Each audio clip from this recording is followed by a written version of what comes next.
তো গাইস, প্রথমে আপনারা এই ভিডিওটি দেখুন, তারপরে আপনাদের ফানি ফানি কমেন্ট পড়ে শোনাবো। So let's go. আমার খুব গ্যাস হচ্ছে, তুমি তাহলে আমাকে একটা কোকো কোলা দিয়ে একটা পোজ বানিয়ে দাও। একদম একদম বানিয়ে দিচ্ছি, এই দেখো সত্যি হবে? সব হবে। আমার দোকানে 12টার পরে এলে অনেক রকম পোচ পাবে তুমি। এই দিলাম হ্যাঁ, রামদেব বাবার ডিম, এই দিলাম তোমার ঠান্ডা, ঠিক আছে? বাবা, কেমন এলো। হচ্ছে দেখো, এটা তুমি খাবে, তোমার যৌবন শক্তি ফিরে আসবে। সন্তান না হলে তোমার সন্তান হবে এই একটা রামদেব বাবার ডিম খেলে। টকবক টকবক করে ঘুরছে, দেখছো? বলছি এটা খেলে তো গ্যাস অম্বল কমে যাবে। গ্যাস অম্বল কমে যাবে।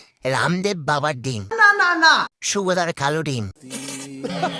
গ্যাস কমে যাবে, কিন্তু তুমি ওপরে উঠে যাবে। গ্যাস অম্বল কমে যাবে, না ডাইরেক্ট মরে যাবে। कैसे कैसे लोग रहते हैं यार यहाँ पर। সন্তান না হলে সন্তান হবে।